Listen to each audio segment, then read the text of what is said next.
ہم نے ہمیشہ سنا ہے کہ خاموشی ایک بہت بڑی حکمت ہے یا ایک چپ سو سکھ۔ بے شک فضول باتوں پر خاموش رہنا انسان کو بہت سے فتنوں سے بچاتا ہے۔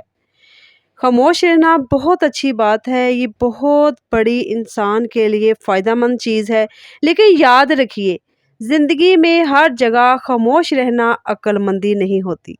بعض اوقات آپ کی جو ضرورت سے زیادہ خاموشی ہے سامنے والے کو یہ اجازت دے دیتی ہے کہ وہ آپ کی عزت نفس کو اپنے پیروں تلے کچل دے۔ اگر آپ غلط جگہ پر غلط بات پر صرف اس لیے چپ رہتے ہیں کہ اگلا برا نہ مان جائے، ناراض نہ ہو جائے یا رشتہ نہ ٹوٹ جائے، تو آپ اپنے ساتھ سب سے بڑی ناانصافی کر رہے ہیں۔ آج ہم زندگی کے اس اہم سچ پر بات کریں گے اور آپ کو وہ 3 جگہ بتاؤں گی جہاں آپ کا خاموش رہنا آپ کی سب سے بڑی کمزوری بن جاتا ہے۔ اگر آپ اپنی شخصیت کو مضبوط بنانا چاہتے ہیں، خود کو مضبوط بنانا چاہتے ہیں، ذہن کو پرسکون رکھنا چاہتے ہیں، تو اس ویڈیو کو آخر تک ضرور دیکھیے گا۔ السلام علیکم مائی یوٹیوب فیملی، ویلکم بیک۔ کیسے ہیں آپ سب؟ امید ہے کہ آپ سب ٹھیک ہوں گے، خیریت سے ہوں گے۔ الحمدللہ میں بھی آپ کی دعاؤں سے پہلے سے بہت ٹھیک ہوں، بہتر ہوں۔ گلے میں تھوڑی سی خراش ہے لیکن الحمدللہ وہ بھی ٹھیک ہو جائے گی اللہ نے چاہا تو۔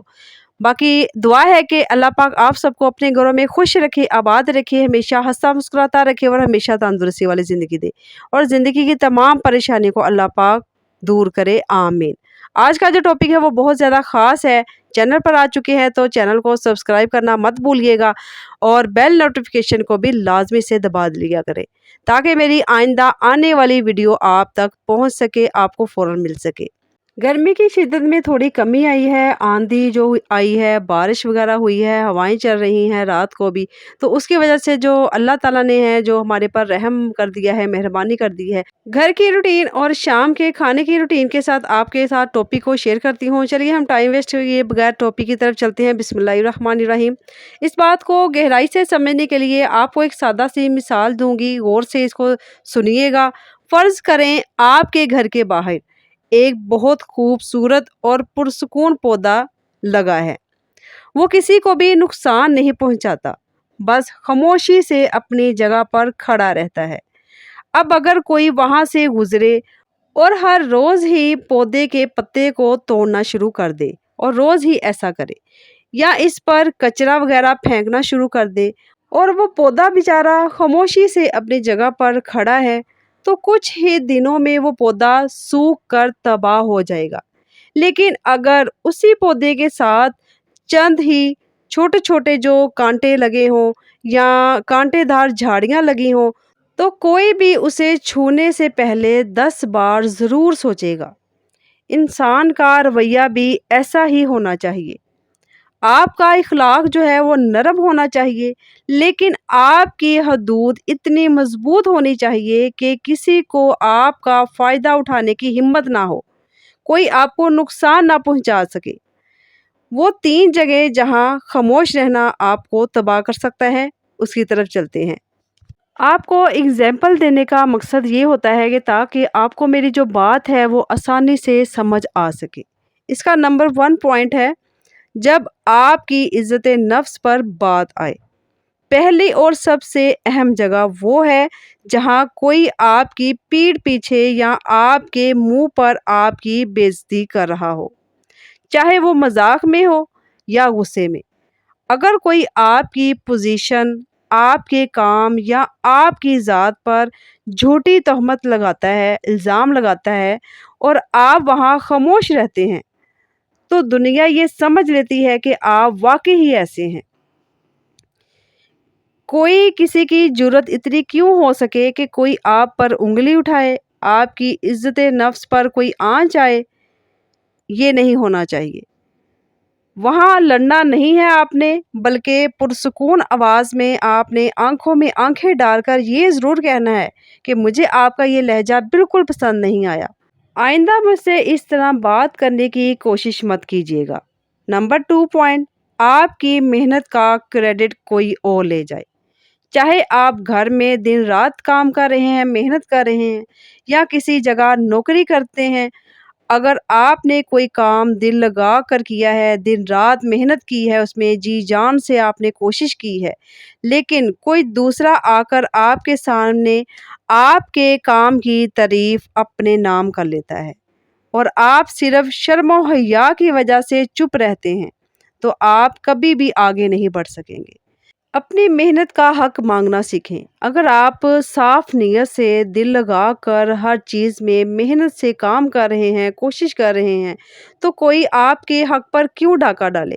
اپنے حق کے لیے آواز اٹھائیں، اپنی محنت کے لیے، اپنے کام کے لیے اپنے حق کو ضائع مت ہونے دیں اور کارکردگی کو سامنے لانا سیکھیں اپنی۔ نمبر 3 وہ جگہ ہے جب آپ کو زبردستی ہاں کہنا پڑے جبکہ آپ نہ کہنا چاہتے ہوں۔ بہت سے لوگ صرف اس ڈر سے ہر کام کے لیے جی یہ کام ہو جائے گا کہہ دیتے ہیں کہ سامنے والا ناراض نہ ہو جائے، آپ سے تعلق نہ توڑ دے، رشتہ نہ خراب ہو جائے۔ آپ کا اپنا وقت، آپ کی اپنی صحت اور آپ کی اپنی مصروفیات ہیں۔ اگر آپ مصروف نہیں ہیں یا وہ کام آپ کے بس میں نہیں ہے تو صاف اور نرمی سے معذرت کر سکتے ہیں۔ جو رشتہ ایک نہ سننے سے ٹوٹ جائے وہ رشتہ کبھی مخلص تھا ہی نہیں۔ آپ خود اپنی عزت نفس کو برقرار رکھتے ہوئے ہاں یا نہ کا فیصلہ کر سکتے ہیں کہ کس جگہ پر ہاں کہنا ہے اور کس جگہ پر نہ کہنا ہے، یہ آپ کو پتہ ہونا چاہیے۔ دیکھیں، خاموش رہیں لیکن وہاں نہیں جہاں آپ کے الفاظ کی قدر نہ ہو، جہاں آپ کے حقوق اور آپ کی عزت کا معاملہ ہو۔ عزت اور حقوق یہ بہت معنی رکھتے ہیں انسان کی زندگی میں۔ عزت نفس یہ بھی بہت زیادہ معنی رکھتی ہے، تو اس لیے آپ ان جگہوں پر خاموش کبھی بھی مت رہیں جہاں آپ کے لیے یہ نقصان ہے۔ کچھ جگہ ایسے ہوتی ہیں جہاں پر خاموش رہنا بزدلی کہلاتا ہے اور کچھ جگہ ایسی ہوتی ہیں جہاں پہ خاموش ہونا انسان کے لیے فائدہ مند ہوتا ہے۔ اپنے اندر وہ حوصلہ پیدا کریں کہ آپ صحیح وقت پر صحیح بات کر سکیں، صحیح فیصلہ کر سکیں۔ یہ تھے وہ 3 پوائنٹ، وہ 3 جگہ جہاں پر آپ کا خاموش رہنا آپ کے لیے نقصان دہ ہے۔ کچھ جگہ ہوتی ہیں جہاں پر آپ کی خاموشی آپ کے لیے نقصان بن جاتی ہے اور کچھ جگہ ایسی ہوتی ہیں جہاں پر آپ کی خاموشی آپ کے لیے فائدہ مند ثابت ہوتی ہے۔ کیا آپ بھی کسی ایسی جگہ پر خاموش رہے ہیں جہاں آپ کو بولنا چاہیے تھا؟ کمنٹ سیکشن میں مجھے اپنی رائے ضرور لکھیے گا۔ آج کی ویڈیو یہاں پہ اختتام کو پہنچتی ہے۔ امید ہے کہ آپ کو میری ویڈیو پسند آئی ہوگی۔ اگر آپ کو ویڈیو پسند آئی ہے، ویڈیو کو لائک کیجئے اور اپنے پیاروں، اپنی فیملی فرینڈز کے ساتھ شیئر بھی لازمی کیجئے تاکہ کسی کا بھی بھلا ہو سکے۔ اور چینل کو ابھی تک سبسکرائب نہیں کیا ہوا، بھول جاتے ہیں تو میں آپ کو یاد کروا دیتی ہوں، چینل کو سبسکرائب کر لیں، یہ آپ کی میرے لیے سپورٹ ہوتی ہے۔ صرف ویوز کے لیے نہیں ویڈیو بناتی، آپ تک اچھی باتیں پہنچانے کے لیے تاکہ آپ کی رہنمائی ہو سکے۔ اور آپ سے گزارش ہے کہ درود شریف کو دل سے، نیت سے اور بڑے محبت سے پڑھتے رہیں اور اپنے رب کی طرف رجوع رکھیں۔ ملتے ہیں نیکسٹ ویڈیو میں، نیکسٹ ولاگ میں، تب تک کے لیے مجھے اجازت دیجیے۔ اپنا بہت سارا خیال رکھیں۔ اللہ حافظ، اللہ نگہبان۔